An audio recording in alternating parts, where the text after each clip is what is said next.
Whether you call it cockpit or crew resource management, the objective of CRM is to increase pilot proficiency in the human factors aspects of aviation. Historically, the emphasis in pilot training has been to develop technical knowledge and flying skills. The belief was that flight crews would then integrate this information and training to arrive at correct decisions during flight operations. Today, we realize that teaching technical skills isn't enough, and the aviation industry must also address the human element of flying. Skills involving effective communication, decision-making, situational awareness, and workload management must play a significant role in training pilots and flight crews. The lack of these skills has had a tremendous impact on the number of aviation accidents. It's estimated that human factors contribute significantly to approximately 80% of all commercial and general aviation accidents. An increasing emphasis on CRM training is one way the aviation community is focusing on this issue.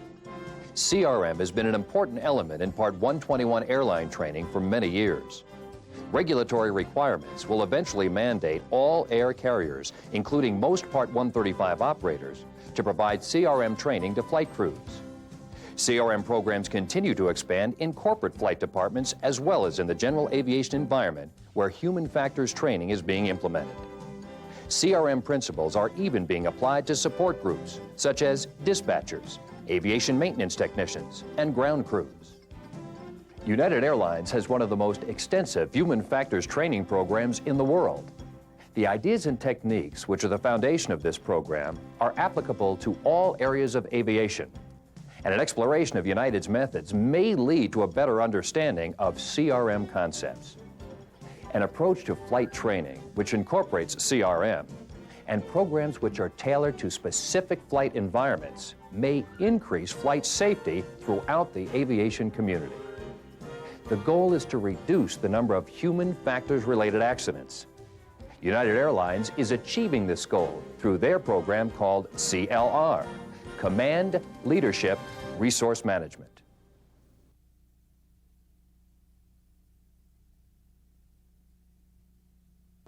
Why does the pilot land at the wrong airport? I mean, the airplane's working fine. What goes on?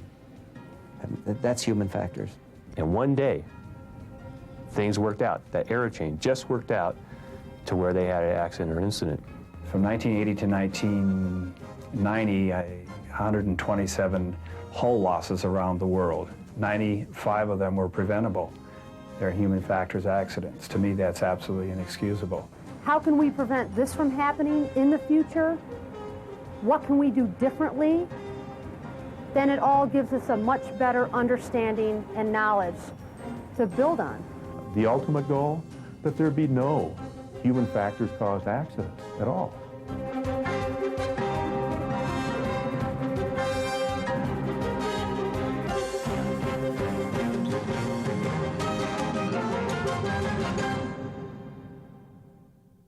There was a lot of concern about accidents, and United's interest in crew resource management developed in the late 70s, along with the interest evidenced by the FAA and NASA, who was doing research on flight deck human factors. We had an unfortunate accident in 1978 with a DC-8 on final approach to Portland, which ran out of fuel. When that occurred, it was very hard to explain, and there were many human factors aspects in that accident. Therefore, the company, along with the union, the Airline Pilots Association, and outside consultants, developed a program to address the human factors aspects of effective cockpit interaction. This program is called Command, Leadership, Resource Management, and has been in effect at United Airlines since 1981. CLR exists, and we consider it important, and obviously the industry considers it important now because it addresses safety. Now, historically, we train pilots, all airlines train pilots on technical skills, mechanical skills. How well you shoot an approach was addressed with, in a technical sense. And if something needed improvement, more time was given in the simulator. More instruction was given. But what was addressed was technical skills. You know, prioritizing your task in the cockpit, doing things in the right sequence, doing things in a more efficient manner, but always in a mechanical way. When it became obvious in 1978, and a few incidents prior to that, and I'm thinking of the Tenerife incident with two 747s colliding, and I'm thinking of United Airlines Portland incident, DC-8, running out of fuel. What became obvious was that we had technically proficient pilots, but yet, in spite of that, something failed. Something failed that created disaster. Something failed that was not safe.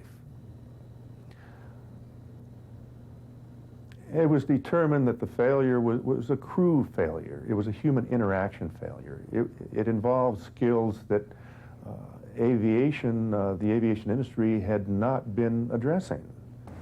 CLR was developed here at United Airlines with the sole goal in mind of safety. We have put considerable effort into the development of operationally relevant material for our crews. We want them to have information which will be relevant to their operation, which will be understandable, and which will be usable. We know that CLR creates two things that are important. Creates a common language, so that when we're using the words and the phrases in CLR, everyone knows what we're talking about. For example, at United Airlines, if I say to you I'm uncomfortable, we know that's a cue for us to start talking about further information. We also know that CLR creates with it certain operational expectations so that our crews know what's expected of them. And those expectations and the common language are incorporated into all of our courses. CLR revolves around a core document, a core of 9 elements. And those elements come under the headings, the general headings of command, leadership, and resource management. There are 3 elements under command, 3 under leadership, and 3 under resource management.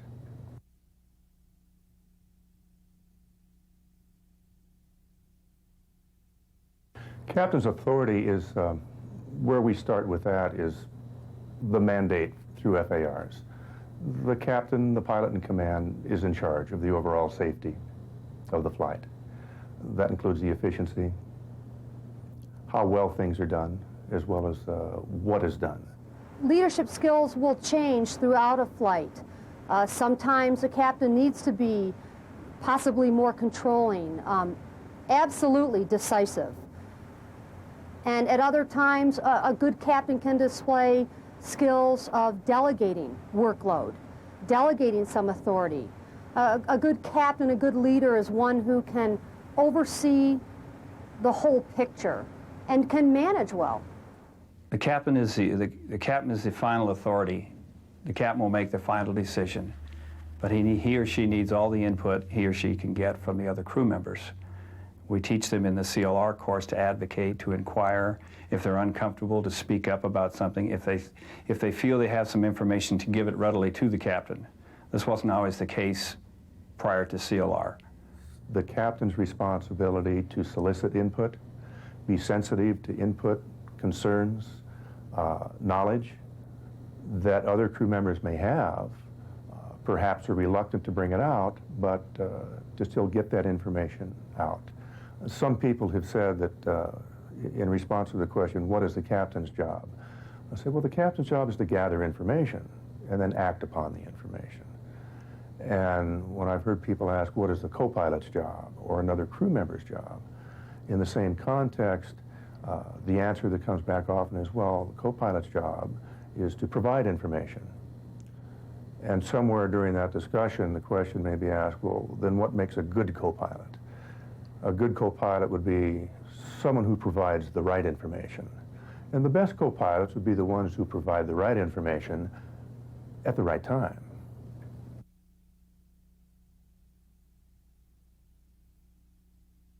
One of the things that our pilots do, our captains do very well, is establish a good crew climate, saying that They're not perfect in the airplane. And if you see something that I'm not doing correctly or that's not part of our standard operating procedure, then query me, ask me, talk to me. Open communication.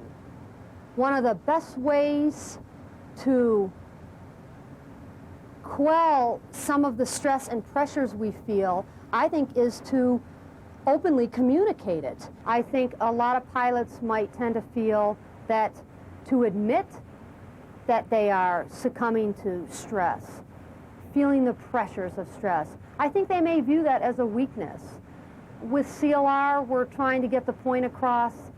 It in no way is admitting to any weakness. In fact, not recognizing it, not letting the other pilots in on it would be a sign of weakness. The first thing that comes to mind when we're talking about stress or stress management is fatigue. And that fatigue may be a result of something that's happened at home prior to coming to the workplace. It may be something that occurs as a result of the day's activities or the entire trip sequence activities. This may be the fourth day of a 4-day trip, and we've had a lot of weather irregularities. We've had passenger problems. Perhaps we had mechanical problems with the airplane. All of these things add up. Often there are times to address it. Often there are times to turn it around, and that may require the input, the assistance of another crew member.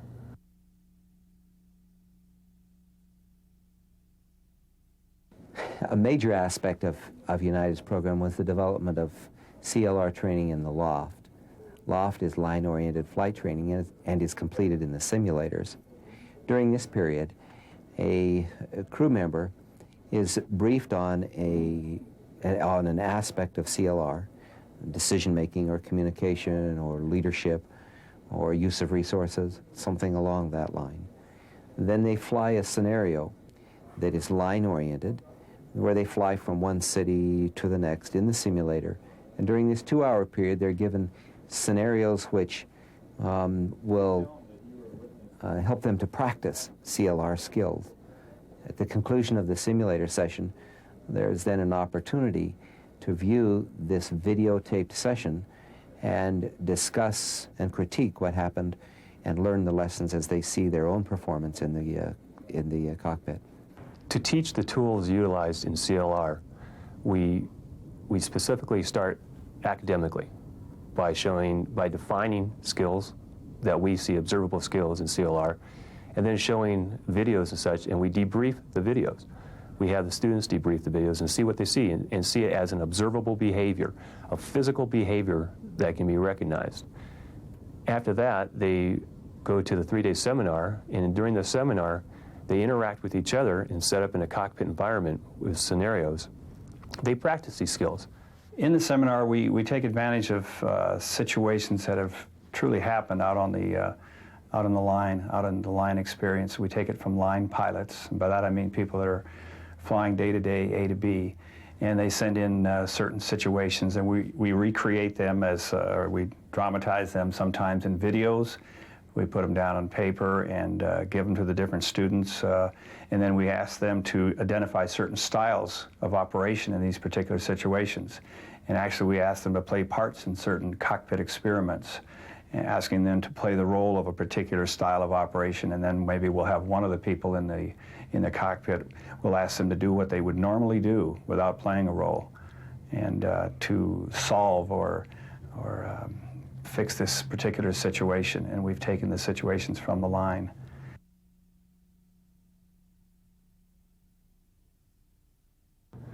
People are in the seminar with their peers, and their peers are encouraged to give direct, open, forthright, candid feedback on how people are operating, how their input is received by the rest of the group. And often we don't see ourselves accurately. We don't picture ourselves operating as other people see us operating. The mirror we hold up to ourselves is not accurate.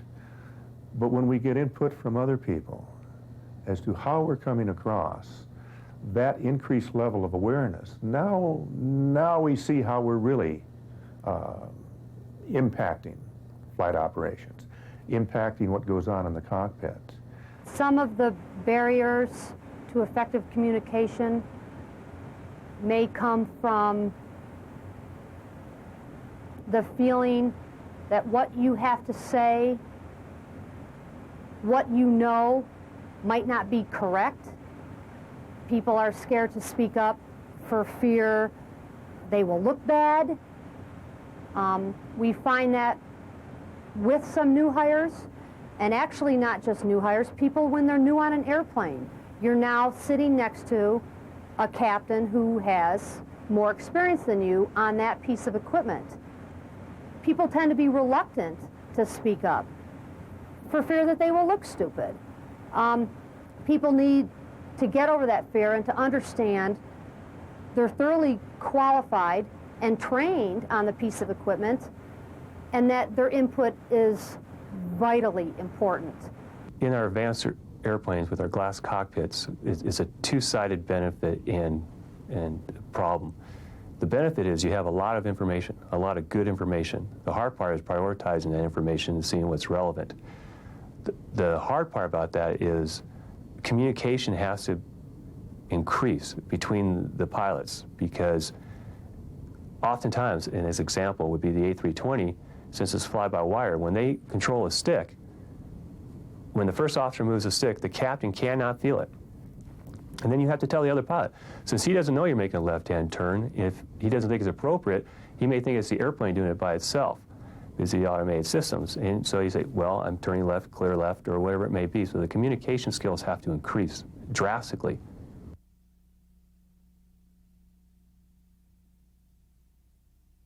One type of incident that is still occurring today, and it's probably every pilot's worst nightmare. We're on a multi-engine airplane, and we have an engine failure. And we reach up during the procedure, and we shut down the good engine. This has happened for years and years. It happened 40 years ago, and it's still happening today. We've defined the wrong problem. And if there are two pilots in the cockpit, if there's one pilot in the cockpit, defining the problem and defining it accurately is essential in solving the problem. One of the keys, I think, to problem definition when we speak about recognizing the problem, we need to recognize correctly what the problem is. And at times, people have assessed the situation and thought the problem was something else than it wasn't. I think a way to alleviate that is to make sure that all crew members aren't all focused on the one thing. That's how come when we deal with problems and emergencies, someone is always flying the airplane. Someone always is. The other person is concentrating on the problem. Well, you don't want all the crew members concentrating on one thing, because then who is overseeing the entire picture? Someone needs to step back and continually watch the whole picture. When a problem exists, you can either take it as a single event or a far-reaching event. If you take it as a single event, the problem is that it may affect something else which you don't want to occur. So when you look at a problem, you define it. You take, if there's an immediate action, a fire or such, you take care of the problem immediately so that it doesn't do undue jeopardy to the airplane. And then after that, you discuss it and find how does this affect me in landing safely, and where should we be going to land at this point.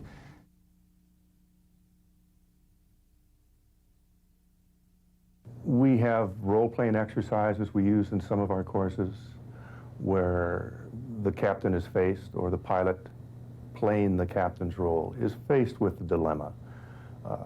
It can be something which is requires urgent decision-making, timely action to be taken. It may be something where time and risk are at a much lower level, much less urgency.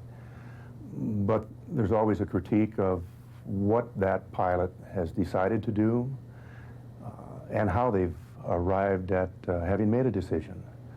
The decision-making process is critiqued, the action taken is critiqued. And pilots don't like to ask for a lot of help, and I ask a specific question about fighter pilots, and these are usually one-person aircraft. And I ask them to raise their hands and tell me, how can CLR, could it possibly be used in a one-person cockpit? How could that be?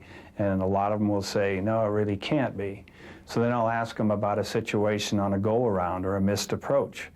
How many people have actually landed when they should have gone around in a fighter plane or a single-seater or just a small general aviation?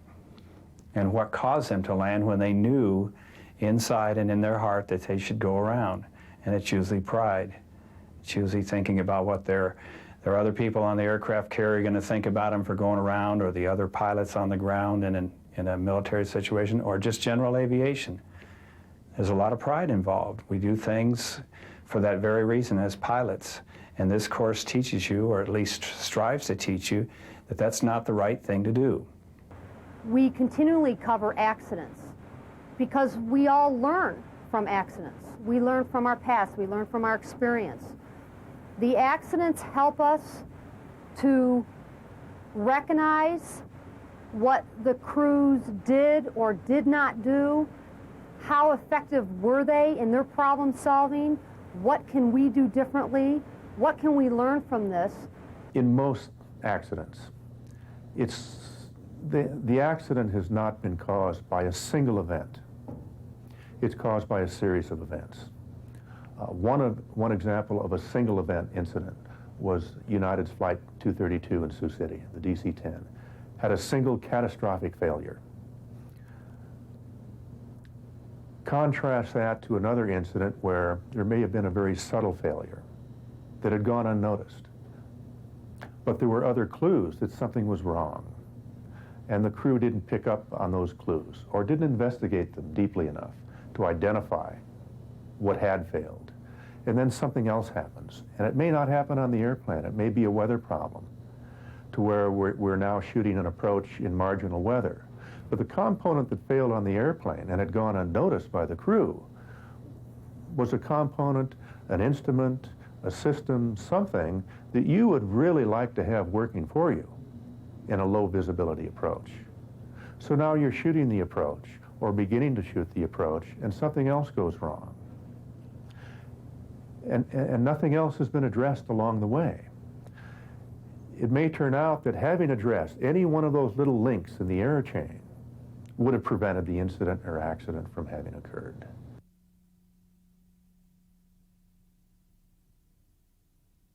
We plan ahead, just like anybody from the lightest plane Cessna driver to a jumbo jet 47-400 would do it. It relieves the workload for us a lot later. If we're going into Los Angeles, for example, to heavy weather, we know the workload's going to be up there. So anything we can do ahead of time, diversion airport, missed approach procedures, maintenance frequencies, we have everything ready available. We don't have to do that at the last minute. It's already done. It relieves the workload for us, makes it easier in the long run. And you can do that in just any phase of aviation, not just airliners. We know that the workload can be incredible. In normal operations, sometimes the workload is not as high. In an irregular situation or in an emergency situation, the workload can be overwhelming. And we'll see this in the simulator oftentimes when we saturate them, we give them a number of emergencies, and they have to work through them, work through the checklist, and come to a positive conclusion. The thing is, stop. I have too much.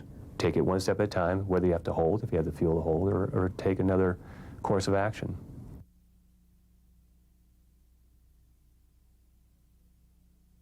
I think situational awareness not only covers where the airplane is physically in space, I think situational awareness covers where we are as pilots in our duties in the cockpit, this task that we're trying to achieve from point A to B safely. We tend to focus on things. We tend to narrow our focus. We tend to mishear or not hear items. We tend to miss cues and clues and input that's coming our way constantly.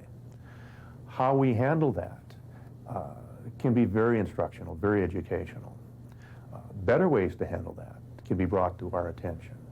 We can learn to recognize when we start to focus in on things. And we may get into something where just by increased level of awareness, by any one member of the crew, perhaps by the entire crew as a whole, could lead to a more effectively functioning crew. The Florida Everglades with Flight 401, and they were involved, all three pilots, in a light bulb for the landing gear, rather than maybe one person flying the airplane, the other two working on the problem. This is a long time ago. This is pre-CLR also. And they ended up crashing that great big jumbo jet, and a lot of fatalities in that thing. That was situational awareness. Where were they? What were they doing? They were not aware of the situation. They were aware that they had a problem, but not the overall situation.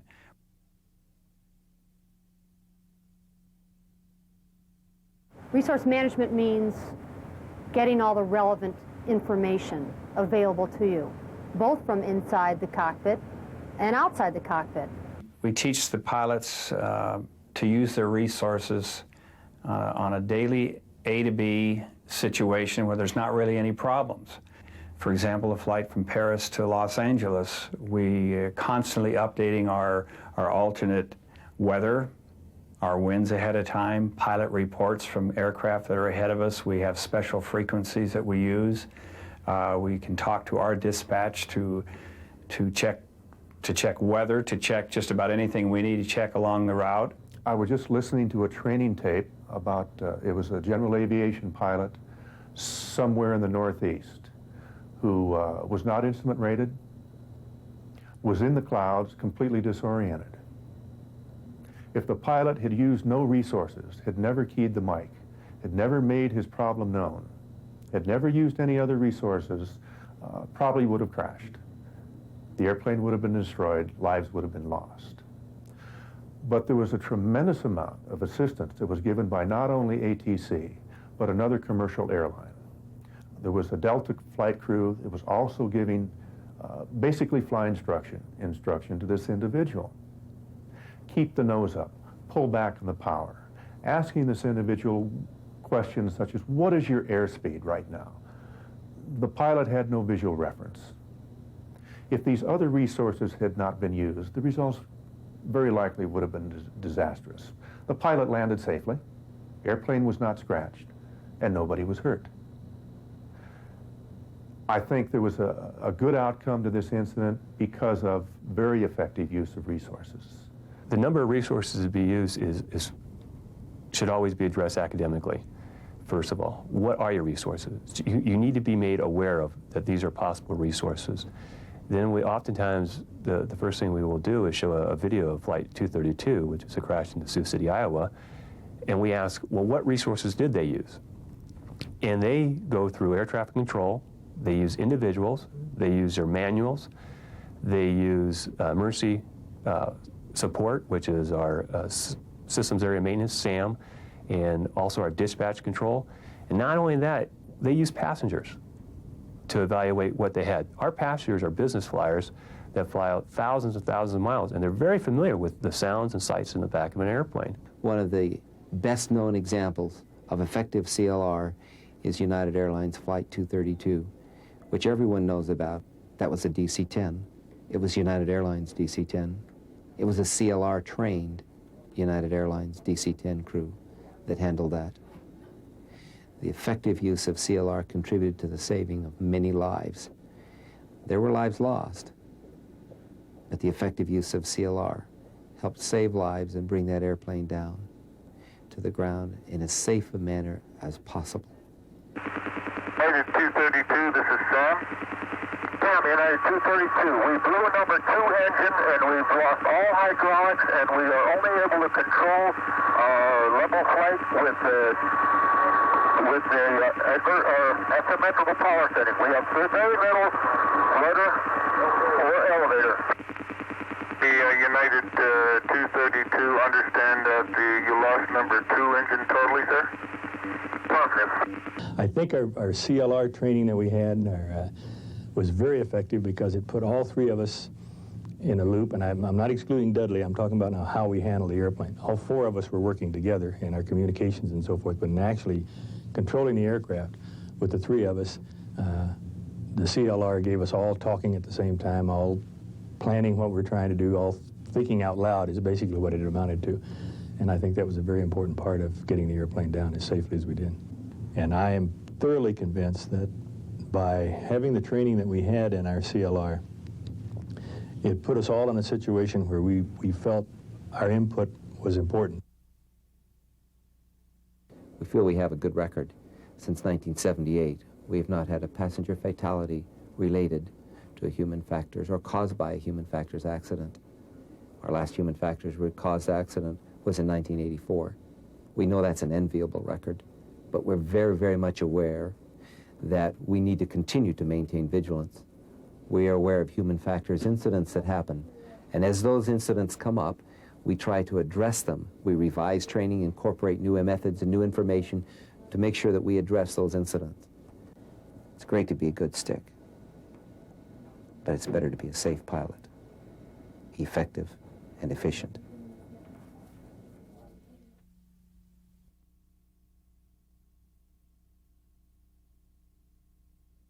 I think for the airlines, CRM has been extremely effective, and I think that can be as effective with general aviation. Once we've tailored it to general aviation, the concepts that you learn in CRM are just as applicable to general aviation. I've been an instructor for many years. I've been a crew member on a Learjet in an air ambulance situation, and in both environments, I was able to apply what I've learned with CRM. I think that an instructor who may not be entirely sure about how those concepts apply to a general aviation type environment needs to go out and educate themselves. There's publications, there's programs that they can enroll in that will give them CRM training, and once they've seen those concepts, I think it becomes obvious how extremely important they can be to general aviation and how they can help to prevent human factors accidents. I think most instructors approach CRM as simply cockpit organization, and yet there's so many more concepts that can be applied to GA. For instance, risk assessment, decision making, workload management, and a lot of other concepts that all go together on CRM. And I think it's also important, and something I definitely try to do with my students, is to start from day one with CRM training, not leave it until the very last thing I teach a student, or maybe miss it altogether. I think also you can apply it to every student you have, from private, instrument, commercial, multi-engine, ATP. Those concepts apply to every one of those students and should be taught to all of them, regardless of their level of training. I think as instructors, we need to start evaluating our students on an additional level. We often will critique on a technical side, but we leave out the CRM or human factor side of a lesson. For instance, I want to be able to evaluate students on situational awareness, risk assessment, did they use all their resources, etc. If I'm doing a lesson, for instance, on crosswind landings, in the lesson objective, certainly we'll discuss the technical aspects of landing the airplane, but I'm also going to give them a specific CRM concept to work on, for instance, situational awareness. So after the flight, I can evaluate them on their landing. How well did they land the airplane and so on, but I'm also going to discuss, were they aware of where they were in the pattern? Did they know that another airplane had cut them off in the pattern? In other words, the situational awareness. During the course of training with my students, I like to discuss the resources they have available to them even when they're flying by themselves. For instance, they can always talk to ATC, flight service stations, maybe even maintenance personnel. Additionally, they also will always have the checklists and the airplane manuals aboard the airplane. During an emergency, they can use those to help them alleviate some of the workload. Another valuable resource a pilot has are their own skills and knowledge. One of the failings I have seen, though, as an instructor is a pilot may not know how to use all the equipment they have on their airplane. So the GPS, the LORAN, perhaps the autopilot they have is worthless because they don't know how to use it. All of that equipment can be very helpful and alleviate the workload a pilot can experience during a flight, especially on an instrument flight, for instance. It's important, however, not to become over-reliant on the equipment and lose your situational awareness. As a general aviation pilot, you'll often have passengers with you. That can be a very valuable resource if you use it properly. For instance, during the passenger briefing, let them know that you're more than willing to listen to them if they hear an unusual sound, if they think there may be something wrong, or just to help you find traffic in the pattern or as you're flying along. A passenger that is really familiar with flying and flies quite a bit can really be a valuable resource. Communication is one of the important concepts of CRM training. Without good communication, you're nowhere. So I think it's very important with my students that from the beginning of their training, I try to eliminate the intimidation factor that can break down good communication. I think instructors unknowingly can intimidate their students, and often do. The way I can get past this is to tell them from the beginning, if you're uncomfortable with something, or you think there might be something wrong, let me know right away. I'm more than willing to discuss it with you, and I'm human. I do make mistakes. Maybe I haven't even realized that there's something wrong. Many flights we do in general aviation, you do it with another pilot. You like to split expenses with them. You have friends that are pilots. And even as an instructor with a student, what I teach my students is in their pre-flight briefing as a regular thing is to discuss with another pilot who's going to be doing what, who's responsible for the radio communications, for instance, or the navigation, so that that coordination begins in the pre-flight briefing rather than during the flight. One thing I teach for effective crew environment, a technique I like to use, is that I play the co-pilot with my student. I'll have them give me a job to do, whether that be, I want you to use the radio today and do my communications. I'm really busy trying to get my approach set up, for instance. Or another really good way of using the crew coordination concept is to get two, for instance, instrument students together. They're both rated in the airplane, and I'll sit in the back, and I'll see how do they coordinate with one another. And then in the post-flight briefing, we can critique how that coordination went.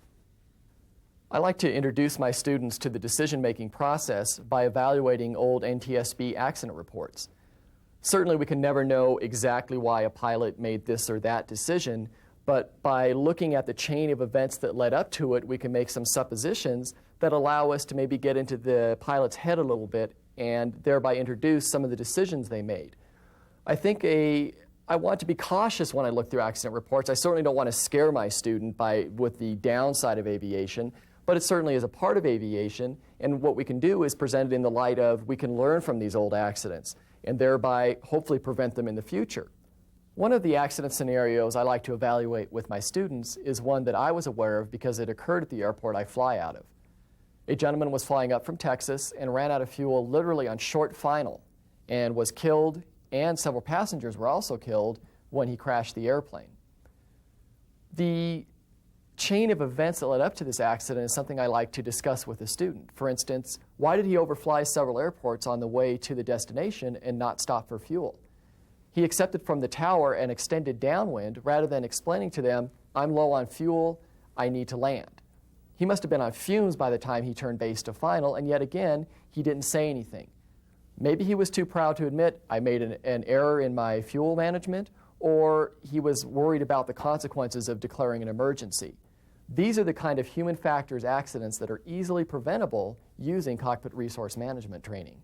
During the course of training with a student, I like to have one lesson that deals with the overall CRM concepts. I can do this in an airplane or a simulator, but either way I want to give them a scenario that tests their ability to make decisions. For instance, I will give them in the pre-flight briefing specific weather at an airport. Then after they take off, I'll fail their number one VOR, which removes the glide slope, so they can't do the ILS when they get to that airport. Now they have to assess, how will that affect my flight? Can I still get to my destination, shoot the VOR approach, go missed, go to another airport? Will I have enough fuel to do that? I also may throw another emergency in to test their ability to handle the workload and to prioritize what they need to do. Then during the post-flight briefing, we can discuss how did they decide to do that and why did they decide to do that? What was the motivating factor? Could they have made a better decision? Approximately 80% of all general aviation accidents are pilot error. How many accidents could we prevent with human factors training? It's time to follow the lead of the airlines and change the way we think about flight training.